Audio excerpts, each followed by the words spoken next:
ನಮಸ್ಕಾರ ವೀಕ್ಷಕರೇ, ನಾನು ನಿಮ್ಮ ಮಂಜುನಾಥ್ ಅಡ್ವೊಕೇಟ್ ಮಾತಾಡ್ತಾ ಇರೋದು.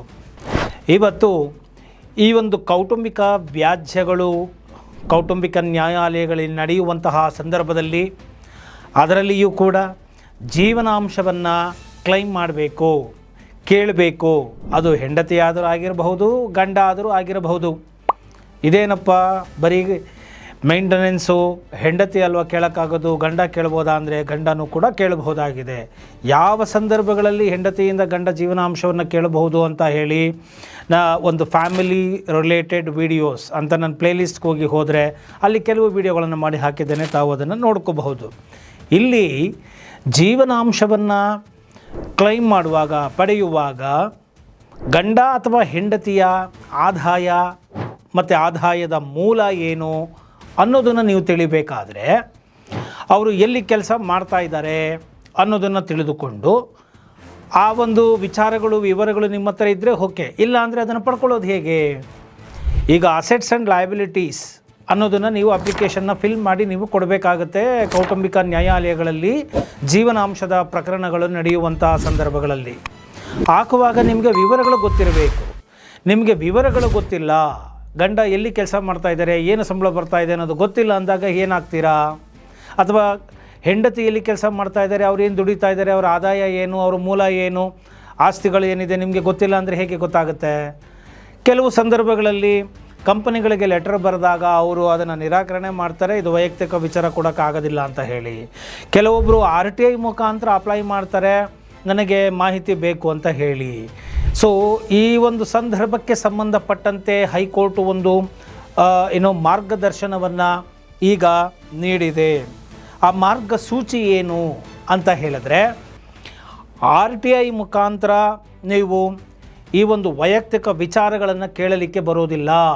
ಯಾಕೆ ಅಂತ ಹೇಳಿದ್ರೆ, ಇದು ಗಂಡ ಮತ್ತು ಹೆಂಡತಿಯ ನಡುವೆ, ಇಬ್ಬರು ಪಕ್ಷಗಾರರ ನಡುವೆ ಇರುವಂತಹ ವೈಯಕ್ತಿಕ ವಿಚಾರವಾಗಿದೆ. ಇಲ್ಲಿ ಸಾರ್ವಜನಿಕರ ಹಿತಾಸಕ್ತಿ ಒಳಗೊಂಡಿಲ್ಲ. ಆದ್ದರಿಂದ ಇದನ್ನು RTI ಅಂಡರಲ್ಲಿ ಕೇಳೋದು ತಪ್ಪಾಗುತ್ತೆ, ಕೇಳಬಾರದು.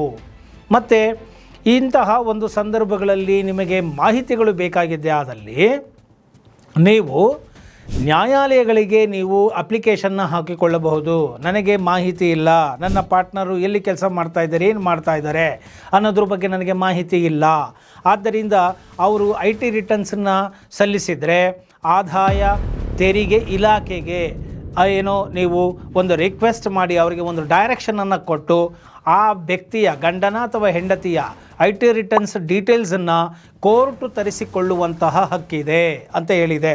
ಅಂದರೆ ನೀವು ಕೇಸನ್ನು ನಡೆಸುತ್ತಿರುವಂತಹ ಕೋರ್ಟಿಗೆ ನೀವು ಕೇಳಿದಾಗ, ಅಪ್ಲಿಕೇಶನ್ ಹಾಕಿದಾಗ ಕೋರ್ಟು ಆ ಒಂದು ಇಲಾಖೆಗೆ ನೇರವಾಗಿ ನಿರ್ದೇಶನವನ್ನು, ಡೈರೆಕ್ಷನನ್ನು ಕೊಡಬಹುದು.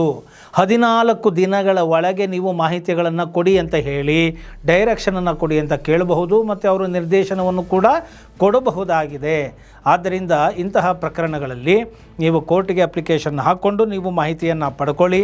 ಇಲ್ಲಿ ಲಿಂಗ ತಾರತಮ್ಯ ಇಲ್ಲ. ಕೇವಲ ಹೆಂಡತಿ ಕೇಳಿದರೆ ಗಂಡನ ಸಂಬಳದ ಅಥವಾ ವೇತನದ, ಆದಾಯ ತೆರಿಗೆಯ IT ರಿಟರ್ನ್ಸನ್ನು ಡೀಟೇಲ್ಸನ್ನು ಕೊಡಬೇಕು ಅಂತೇನಿಲ್ಲ. ಗಂಡ ಕೇಳಿದಾಗ ಹೆಂಡತಿಯದ್ದು ಕೂಡ ಕೊಡಬೇಕು ಅಂತ ಹೇಳಿ ಆಗಿದೆ. ಸೊ ಆಗ ಆ ಒಂದು ಸರ್ಟನ್ ಡೈರೆಕ್ಷನನ್ನು ಕೋರ್ಟು ಕೊಟ್ಟಾಗ ಆ ಒಂದು ಅಧಿಕಾರದಿಂದ ಮಾಹಿತಿಗಳನ್ನು ಇವರು ಪಡೆದುಕೊಳ್ಳಬಹುದಾಗಿದೆ. ಏನಂತ ಹೇಳಿದರೆ, ಈ ಮಾರ್ಗಸೂಚಿಗೆ ಕಾನೂನಿನ ಆಧಾರ ಏನಿದೆ ಅಂತ ಹೇಳಿದ್ರೆ, ಭಾರತೀಯ ನಾಗರಿಕ ಸುರಕ್ಷಾ ಸಂಹಿತೆಯ ಅಂದರೆ BNSS ಅಂತ ನಾವೇನು ಕರಿತೇವೆ, ಈ ನಿಯಮಗಳು ಯಾವುದೇ ದಾಖಲೆಗಳನ್ನು ಹಾಜರುಪಡಿಸಲು ಸಕ್ಷಮ ಪ್ರಾಧಿಕಾರಕ್ಕೆ ಆದೇಶಿಸಲು ನ್ಯಾಯಾಲಯಕ್ಕೆ ಅಧಿಕಾರ ಇದೆ. ಯಾವುದೇ ಡಿಪಾರ್ಟ್ಮೆಂಟ್ಗಳಾಗಿರಬಹುದು, ಇದಕ್ಕೆ ಸಂಬಂಧಪಟ್ಟಂತಹ ದಾಖಲೆಗಳನ್ನು ನೀವು ಹಾಜರುಪಡಿಸಿ ಅಂತ ಹೇಳಿ ಕೋರ್ಟು ಅಂಥ ಇಲಾಖೆಗಳಿಗೆ ಡೈರೆಕ್ಷನ್ನ ಕೊಡಬಹುದು. ಆದ್ದರಿಂದ ನೀವು ಕೋರ್ಟಿನಲ್ಲಿ ಅಪ್ಲಿಕೇಶನ್ಗಳನ್ನು ಅಂದರೆ IA ಅಂತ ಕರಿತೀವಿ, ಇಂಟ್ರಿಮ್ ಅಪ್ಲಿಕೇಶನ್ಸು, ಮಧ್ಯಂತರ ಅರ್ಜಿಗಳನ್ನು ಹಾಕಿ ನಿರ್ದೇಶನಗಳನ್ನು ಕೇಳಿ ನೀವು ಮಾಹಿತಿಗಳನ್ನು ಪಡ್ಕೊಳ್ಬಹುದು ಅಂತ ಹೇಳಲಾಗಿದೆ. ಇನ್ನು ನ್ಯಾಯಾಲಯವು ಆದೇಶ ನೀಡಿದಾಗ ಆ ಅಧಿಕಾರಿಗಳು ಮಾಹಿತಿಯನ್ನು ಒದಗಿಸಲು ಆದಾಯ ತೆರಿಗೆ ಕಾಯ್ದೆ ಅಡಿಯಲ್ಲಿ ಅವಕಾಶವಿದೆ. ಕೇಳಿದಾಗ ಆ ಇಲಾಖೆಯವರು ಕೂಡ ನ್ಯಾಯಾಲಯಗಳಿಗೆ ಮಾಹಿತಿಯನ್ನು ನೀಡಲೇಬೇಕಾಗುತ್ತದೆ. ಅದಕ್ಕೆ ಕಾನೂನಿನಲ್ಲಿ ಅವಕಾಶ ಕೂಡ ಇದೆ. ಇನ್ನು ಭಾರತೀಯ ಎವಿಡೆನ್ಸ್ ಆ್ಯಕ್ಟ್ ಅಂತ ನಾವೇನು ಕರಿತೀವಿ, ಇಂಡಿಯನ್ ಎವಿಡೆನ್ಸ್ ಆ್ಯಕ್ಟ್ ಅಂತ, ಭಾರತೀಯ ಸಾಕ್ಷ್ಯ ಕಾಯ್ದೆಯೂ ಕೂಡ ದಾಖಲೆ ಹಾಜರುಪಡಿಸಲು ಸಮನ್ಸು ನೀಡುವ ಅಧಿಕಾರವನ್ನು ನ್ಯಾಯಾಲಯಗಳಿಗೆ ನೀಡಿರುತ್ತದೆ. ಆ ಒಂದು ಅಧಿಕಾರವನ್ನು ಬಳಸಿಕೊಳ್ಳಬೇಕಾಗುತ್ತದೆ. ಮತ್ತು ಈ ಒಂದು ಅಧಿಕಾರವನ್ನು ಬಳಸಿಕೊಂಡು ಪಕ್ಷಗಾರರ ಒಂದು ಜೀವನಾಂಶವನ್ನು ಪಡೆಯುವಂತಹ ಹಕ್ಕನ್ನು ಕಾಯ್ದುಕೊಳ್ಳುವುದಕ್ಕೆ ಅಥವಾ ಅವರ ಆ ಜೀವನಾಂಶವನ್ನು ಪಡೆಯುವ ಹಕ್ಕನ್ನು ರಕ್ಷಿಸುವುದಕ್ಕೆ ನ್ಯಾಯಾಲಯವು ಈ ನಿರ್ದೇಶನಗಳನ್ನು ನೀಡುವುದು ಒಂದು ಕರ್ತವ್ಯ ಕೂಡ ಆಗಿದೆ ಅಂತ ಹೇಳಲಾಗ್ತಾ ಇದೆ. ಮತ್ತು ಸಂಗಾತಿಯ ಆದಾಯದ ಬಗ್ಗೆ ತಿಳಿದುಕೊಳ್ಳುವುದು ಮತ್ತು ನ್ಯಾಯಸಮ್ಮತ ಜೀವನಾಂಶವ ಪಡೆಯುವುದು ಸಂವಿಧಾನದತ್ತ ಘನತೆಯಿಂದ ಜೀವಿಸುವಂತಹ ಒಂದು ಹಕ್ಕಿನ ಭಾಗ ಆಗಿದೆ.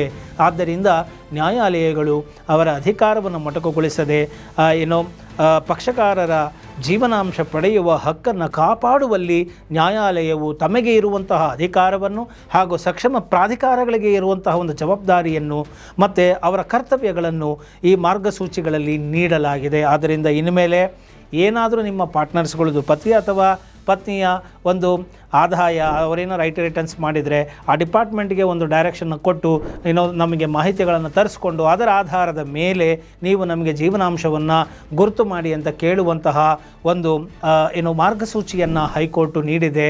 ಇದು ಒಪ್ಪಿತವಾದಂತಹ ಒಂದು ಮಾರ್ಗಸೂಚಿಯಾಗಿದೆ. ಇದರಿಂದ ಅಮಾಯಕ ಪಕ್ಷಗಾರರಿಗೆ ನ್ಯಾಯ ಸಿಗುತ್ತದೆ. ಮತ್ತು ಇಲ್ಲಿ ಒಂದು ಕಂಡೀಷನ್ ಕೂಡ ಇದೆ. ಯಾವ ಉದ್ದೇಶಕ್ಕೆ ಜೀವನಾಂಶಕ್ಕೆ ನೀವು ಕೇಳಿದ್ದೇ ಆದಲ್ಲಿ ಆ ಜೀವನಾಂಶದ ಉದ್ದೇಶಕ್ಕಾಗಿ ಮಾತ್ರ ಈ ಒಂದು ವಿವರವನ್ನು ಬಳಸಿಕೊಳ್ಳಬೇಕು. ಮತ್ತು ಅರ್ಜಿ ಯಾರು ಹಾಕಿರ್ತಾರೆ, ಅರ್ಜಿ ಹಾಕಿದವರಿಗೆ ನೇರವಾಗಿ ಇದನ್ನು ಕೊಡದೆ ಮಾಹಿತಿಯನ್ನು ನ್ಯಾಯಾಲಯಕ್ಕೆ ಅಂದರೆ ಲಕೋಟೆಯಲ್ಲಿ ಪೋಸ್ಟಲ್ಲಿ ಕ್ಲೋಸ್ ಮಾಡಿ ನ್ಯಾಯಾಲಯಕ್ಕೆ ಮಾತ್ರ ಅದನ್ನು ಸಬ್ಮಿಟ್ ಮಾಡಬೇಕಾಗತ್ತೆ. ಮತ್ತು ನ್ಯಾಯಾಲಯವು ಈ ಜೀವನಾಂಶವನ್ನು ನಿರ್ಧರಿಸುವುದಕ್ಕೆ ಬೇಕಾದಂತಹ ವಿವರಗಳನ್ನು ಮಾತ್ರ ನೋಡಿ ಅದರ ಆಧಾರದ ಮೇಲೆ ಜೀವನಾಂಶವನ್ನು ಕೊಡಬೇಕು. ಮತ್ತು ಇನ್ನು ಯಾವುದೇ ಕಾರಣಕ್ಕೂ ಉದ್ದೇಶಕ್ಕೂ ಇದನ್ನು ಬಳಸಿಕೊಳ್ಳಬಾರದು. ಯಾಕಂದರೆ ಒಂದು ತಾನು ಆದಾಯ ಮಾಡ್ತಕ್ಕಂಥದ್ದು ಸಂಪಾದನೆ ಮಾಡುವುದು ಆ ವ್ಯಕ್ತಿಯ ಒಂದು ಖಾಸಗಿತನದ ಹಕ್ಕಾಗಿರುತ್ತೆ. ಆ ಒಂದು ಗೌಪ್ಯತೆಯನ್ನು ಕಾಪಾಡಿಕೊಳ್ಳುವುದು ಆತನ ಹಕ್ಕಾಗಿರುತ್ತೆ. ಆದ್ದರಿಂದ ಅದನ್ನು ಕಾಪಾಡಿಕೊಳ್ಳೋದಕ್ಕೆ ಅವಕಾಶ ಮಾಡಿಕೊಡಬೇಕು ಅಂತಲೂ ಕೂಡ ಇಲ್ಲಿ ಹೇಳಲಾಗಿದೆ. ಸೊ ಇಂತಹ ಒಂದು ಸಂದರ್ಭದಲ್ಲಿ ಈ ಒಂದು ಮಾಹಿತಿಯನ್ನು ನ್ಯಾಯಮೂರ್ತಿ ಸೂರಜ್ ಗೋವಿಂದರಾಜ್ ಅವರಿದ್ದ ಏಕಸದಸ್ಯ ಪೀಠ ಈ ಒಂದು ನ್ಯಾಯವನ್ನು ಆದೇಶವನ್ನು ನೀಡಿದೆ. ಮತ್ತು ಈ ಒಂದು ಗೌಪ್ಯತೆ ಅಂದರೆ ಒಬ್ಬ ವ್ಯಕ್ತಿಯ ಅತ್ಯಂತ ಖಾಸಗಿ ಮತ್ತು ವೈಯಕ್ತಿಕ ಮಾಹಿತಿ ಆಗಿರುತ್ತೆ. ಆದ್ದರಿಂದ ಇದು ಅರ್ಜಿದಾರರಿಗೆ ಕೊಡುವ ಬದಲು ನ್ಯಾಯಾಲಯಕ್ಕೆ ಸಬ್ಮಿಟ್ ಮಾಡಿ ಅದರ ಮಾಹಿತಿಯನ್ನು ಪಡೆದುಕೊಂಡು ಆ ಒಂದು ಅಂಶಗಳನ್ನು ಮಾತ್ರ ಗಣನೆಗೆ ತೆಗೆದುಕೊಂಡು ತೀರ್ಮಾನವನ್ನು ಮಾಡಬೇಕು ಮತ್ತು ಅವರಿಗೆ ಜೀವನಾಂಶವನ್ನು ಫಿಕ್ಸ್ ಮಾಡ್ಬೋದು ಅಂತ ಹೇಳಲಾಗಿದೆ. ಸೊ ಒಟ್ಟಾರೆ ಈ ವಿಡಿಯೋನಲ್ಲಿ ಇರ್ತಕ್ಕಂತಹ ವಿಚಾರ ಏನಪ್ಪ ಅಂತ ಹೇಳಿದ್ರೆ, ಗಂಡ ಅಥವಾ ಹೆಂಡತಿ ಎಲ್ಲಿ ದುಡಿತಾ ಇದ್ದಾರೆ, ಏನು ಸಂಪಾದನೆ ಮಾಡ್ತಾ ಇದ್ದಾರೆ ನನಗೆ ಗೊತ್ತೇ ಇಲ್ಲ, ನಾನು ಹೇಗೆ ಕೋರ್ಟಿಗೆ ದಾಖಲೆಗಳನ್ನ ಹಾಕ್ಕೊಳ್ಳೋದು, ನಾನು ಹೇಗೆ ಜೀವನಾಂಶ ಕೇಳೋದು ಅಂತ ಆದರೆ ಅಂತಹವರಿಗೆ ಇದು ಶುಭ ಸುದ್ದಿ. ನೀವು RTI ಹಾಕ್ಕೊಂಡು ರಿಜೆಕ್ಟ್ ಮಾಡಿಕೊಂಡು ಇದೆಲ್ಲ ಸರ್ಕಸ್ ಮಾಡೋ ಅವಶ್ಯಕತೆ ಇಲ್ಲ. ನೀವು ಕೆಳ ಹಂತದ ನ್ಯಾಯಾಲಯಗಳಲ್ಲಿ ಏನು ಕೇಸ್ ನಡೀತಾ ಇದೆ ಅಲ್ಲೇ ಒಂದು ಅಪ್ಲಿಕೇಶನ್ ಹಾಕ್ಕೊಂಡು ಡೈರೆಕ್ಷನ್ನ ಕೊಡಿ ಡಿಪಾರ್ಟ್ಮೆಂಟಿಗೆ ಪ್ರೊಡ್ಯೂಸ್ ಮಾಡಲಿಕ್ಕೆ. ಅವ್ರು ನನ್ನ ಹತ್ರ ಯಾವುದೂ ಇನ್ಫಾರ್ಮೇಷನ್ ಡಿಸ್ಕ್ಲೋಸ್ ಮಾಡಿಲ್ಲ ಅಂದರೆ ಯಾವುದೇ ಸಂಸ್ಥೆಗಳಾಗಲಿ ಪ್ರಾಧಿಕಾರ ಸಂಸ್ಥೆಗಳಾಗಿರಲಿ ಎಲ್ಲದಕ್ಕೂ ನಿರ್ದೇಶನವನ್ನು ನೀಡುವಂಥದ್ದು ಅಧಿಕಾರ ನ್ಯಾಯಾಲಯಗಳಿಗೆ ಇದೆ. ಆದ್ದರಿಂದ ಆ ಒಂದು ಕೆಲಸ ಮಾಡ್ತಾ ಇರ್ತಕ್ಕಂಥ ಕಂಪ್ನಿಗಳಿಗಾಗಲಿ ಇದಾಗಲಿ ಅವರು ನಿರ್ದೇಶನವನ್ನು ಕೊಡಿ ಅಂತ ಕೇಳಿ ನೀವು ಅಪ್ಲಿಕೇಶನ್ ಹಾಕಿ ಮಾಹಿತಿಯನ್ನು ತರಿಸ್ಕೊಂಡು ನೀವು ಜೀವನಾಂಶವನ್ನು ಪಡ್ಕೊಳ್ಬಹುದು ಎಂಬುವಂತಹ ಮಾಹಿತಿಯನ್ನು ನಾನು ಈ ಮುಖಾಂತರ ನಿಮಗೆ ತಿಳಿಯಪಡಿಸ್ತಾ ಇದ್ದೇನೆ. ಈ ಒಂದು ವಿಚಾರ ನಿಮಗೆ ಇಷ್ಟ ಆಗಿದೆ ಅದರಲ್ಲಿ ಮರೆಯದ ಹಾಗೆ ಲೈಕ್ ಕೊಡಿ, ಇತರರಿಗೂ ಕೂಡ ಶೇರ್ ಮಾಡಿ ಹಾಗೂ ಮರೆಯದ ಹಾಗೆ ಕಾಮೆಂಟ್ ಮಾಡಿ ಅಂತ ಹೇಳ್ತಾ ಈ ವಿಡಿಯೋ ಇಲ್ಲಿಗೆ ಮುಗಿಸ್ತಾ ಇದ್ದೀನಿ. ಜೈ ಹಿಂದ್, ಜೈ ಕರ್ನಾಟಕ ಮಾತೆ.